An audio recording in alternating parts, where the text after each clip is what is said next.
Hi. As you know, for my final presentation project for 18th century repertoire, I chose to simulate a conference presentation. So I'm going to be simulating a Zoom conference in which I've prepared a presentation and script, and those will be submitted separately. But I'm really excited to share this with you. And without further ado, I'm going to share my screen and then get into conference presenter mode, and I will assume the role of a conference presenter. Thank you so much. Let me share my screen and we will get right on started. Okay, I hope everyone can see my screen. Thank you all so much for having me. Hi, everyone. I hope you're doing well. My name is Chloe Jackson, and I'm a first-year student in the interdisciplinary PhD in theater and drama at Northwestern University. My academic interests really largely surround questions of Black life and Black experiences in the 20th century, but today my presentation is entitled Used and Abused, an exploration of 18th century Blackness. I'm really excited to engage in what I hope will be evolving community conversations surrounding applications and considerations of the Black characters we're going to look at today. So let's get started. So to start off, today's talk is going to be framed with an overview of central questions I hope will excavate in our conversation. And then I'm going to introduce you to and provide some background on the central text that will surround our conversation, which I hope will help us answer the central question that I introduced. After presenting my central argument, we're going to look at some close scenes and close read those scenes from both of our textual examples to engage the insertions that I make and delve deep into the questions at hand. And finally, we'll conclude. So moving forward, in my scholarship, I'm incredibly interested as of late in understanding what to do with Blackness. Frequently, my academic investigations turn to questions of how Blackness functions across different performances. How does Blackness operate in these contexts? What does the function of this Blackness reveal about how Black people understand life? What do Black characters do in these texts or bring to these texts? These are questions that I'm interested in looking at and excavating, the presentation slip, in our central tenets to our conversation today. So today's conversation surrounds Thomas Southern's Orinoco and Edward Young's The Revenge, a Tragedy. And while these questions are ones that I turned to initially upon my encounters of these texts, and I still deeply believe they are of critical significance, they aren't what we're going to be focusing on in the primary bulk of our conversation today. I want them to frame the conversation and surround the conversation, but though these questions necessitate answers, their scope is just too capacious for the context of this one conference presentation. So while we might not be able to understand how Blackness functions across these performances, we can begin to interrogate how Blackness is used.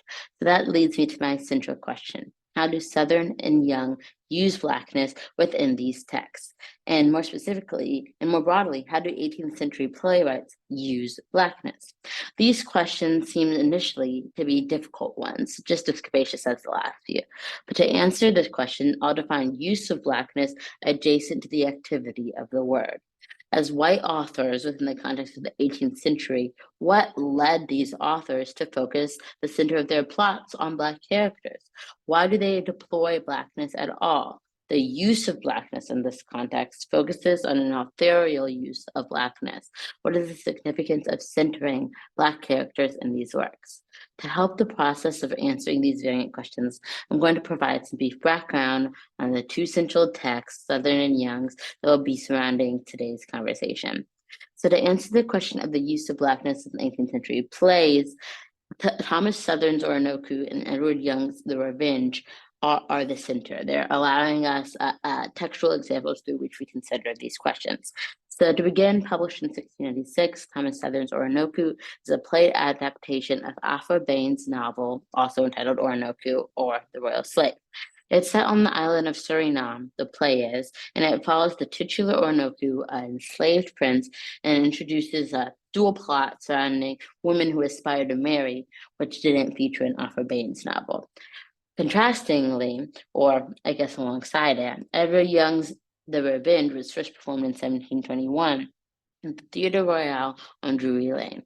Set in Spain, the tragedy follows the character of Zenga, the love triangle he operates out of and produces, and the scope and hope for revenge, which is titular. These texts are the sole lenses through which we will begin to make an assertion about the uses of Blackness. Therefore, the question about the 18th century that I framed as how do 18th century playwrights use Blackness is really the question that I put on the slide. How do Southern and Young show us Blackness? How do they use Blackness within their texts? And what might that indicate about the 18th century? This presentation intentionally invokes a dual analytical consideration of both Southern and Young. And so in looking at both of the works, the commonalities and differences between them, what can we begin to understand about the uses of Blackness across this period? So, my apologies, I went one slide too far. So, throughout this presentation, I aim to elucidate how the titular character of Southern's Orinoco and Zenga of Edward Young's The Revenge function to reinforce the societal norms of demonizing and abusing Blackness. More particularly, they introduce demonized Black bodies, they being the authors, in order to underscore what they believe to be the terror of Blackness. Black people are so terrifying to these authors that they actualize this terror in the actions of the aforementioned characters. Their characters consequently relegate society's oppression of Black bodies by positioning Blackness as antithetical to any type of goodness at all. In this line of inquiry, I aim to draw attention to the fact that it is their literal Blackness, the blackness of their skin, that dominates these characters' descriptions. Their Blackness makes them who they are, and consequently, their interpersonal failings are intrinsically tied to this Blackness. Through close readings of scenes in Orinoco and The Revenge, I hope this analysis will depict the ways our authors demonize Blackness and consequently develop a legacy of using Black characters negatively. And so this idea is centralized or attempted to be centralized on this slide in the intentional demonization of these characters to reinforce racist conceptualizations and further demonizations of Black people. So we'll commence with Southern Orinoco, and within Orinoco, Thomas Southern establishes a what I describe as a friend-foe dichotomy surrounding the character of Orinoco that really permeates the text and influences the audience members' conceptualizations of the protagonists. Southern's Orinoco differs from Bain's in that rather than meeting Orinoco at the top of the text, meeting being us, the reader, meeting Orinoco, readers are introduced to the Weldon sisters at the top of the text. And so their journey and understandings of the world, who the Weldon sisters are, begins to frame for readers and audience members alike the world of Suriname from the beginning of the work. In this way, the text and the performance is imbued in whiteness as an authority. These white women serve as a source of knowledge production through which audience members, readers, consumers of the work understand the context of both the play and the world around us, the world around the play. We don't meet the titular Orinoco until page 30 of the play, and it is through one of the Weldon sisters, again, disguised as a man, that we begin to understand him. Charlotte Weldon is having a conversation with the captain to try to marry him to her sister, and the captain has concerns whether Charlotte's sister will like him or not. Charlotte replies, as you see on the screen, "This is your market for slaves. My sister is a free woman and must not be disposed of in public. You shall be welcome to my house if you please." And this association with her free sister as an opportunity for a slave, the nearby governor is reminded to inquire about where their slaves are, as seen in the scene. Already, this opening indicates the reduction of the Black experience, and offering her sister as a potential slave for the captain surely unintentionally indicates a sort of reciprocality that slaves do not contain. While her sister will gain something financially, maritally, etc., from a literal marriage to, or enslavement to, the captain, actual slaves gain nothing from slavery. As the scene continues, the captain, the governor, and Blandford's conversation about Orinoco underscores the colonial mindset that permeates both the author and the characters.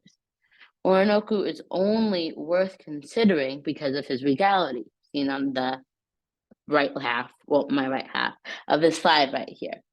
Specifically, the captain shares about Orinoco's background, detailing, as we see in the quote, that he is the son and heir to the great king of Angola, a mischievous monarch in those parts, who, by his goodwill, would never let any of his neighbors be in quiet. The captain's sentiment in this moment illustrates how Orinoco is only valuable because of his use. It can be duly used as a slave and a representative of monarchy and power. The captain made bold to bring the prince along with him, as we see in this slide, because the prince in many ways is reminiscent of England.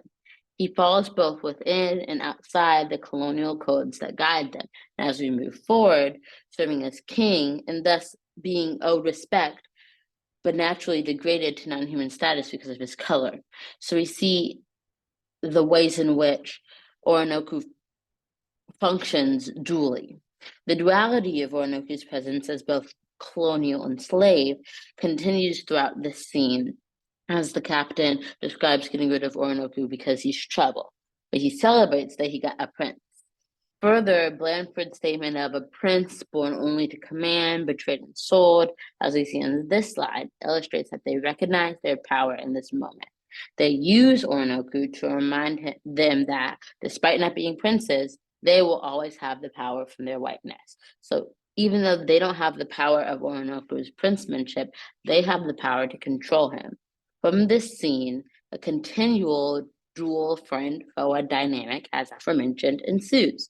Orinoco is marked as a friendly presence, invited to join them because of his royalty.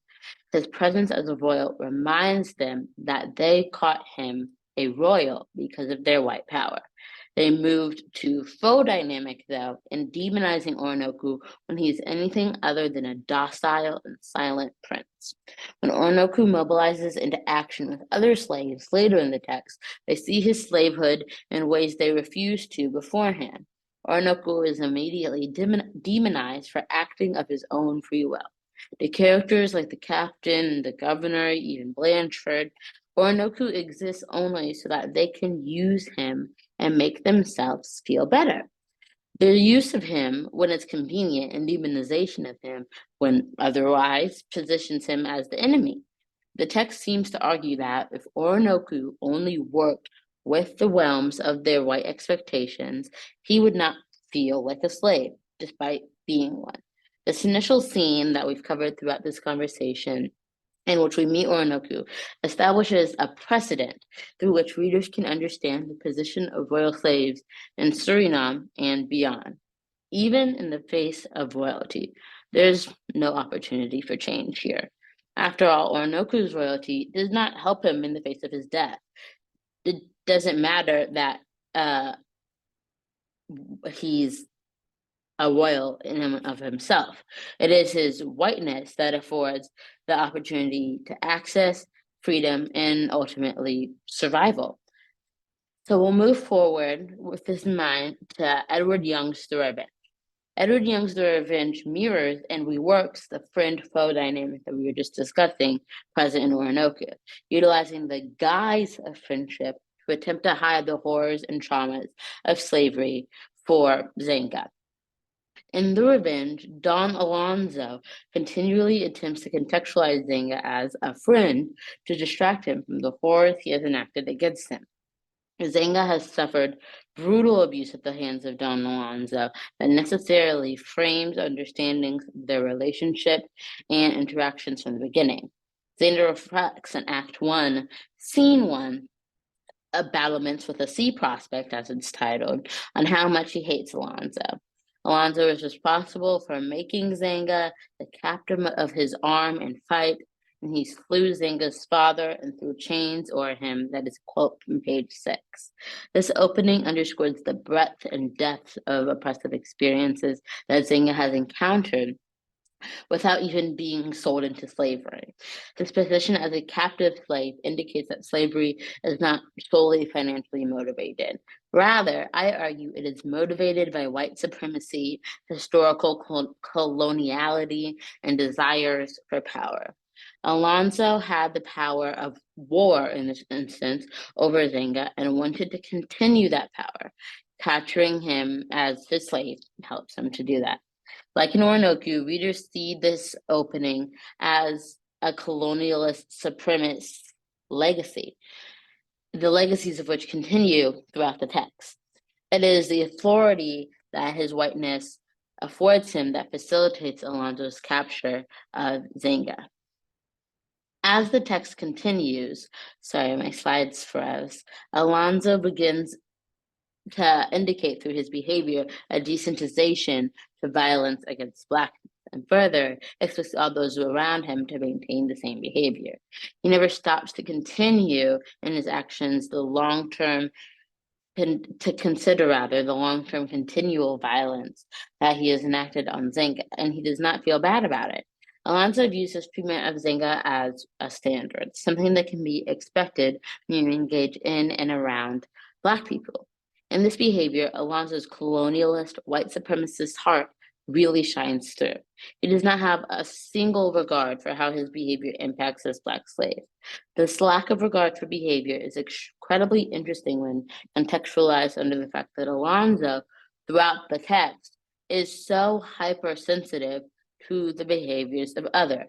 When Carlos comes even a morsel close to sadness, Alonso feels intrinsically tied to it. He is prepared to do anything to resolve the problem at hand for Carlos, but will not do the same for the man whose father he killed in cold blood. This double standard in behavior exists because Alonso does not see Zenga as human. Alonso has internalized his behavior when it comes to Zenga as eternally excusable because of Zenga's Blackness. He positions Zenga as always subhuman. Sorry, it skips slides again. My apologies. Alonso truly does not care about Zenga as an individual. However, he knows how to use him. This use becomes very clear in how Alonso weaponizes Zenga as a friend, seen on this slide, when it is useful to him, and positions him as a slave at all other times.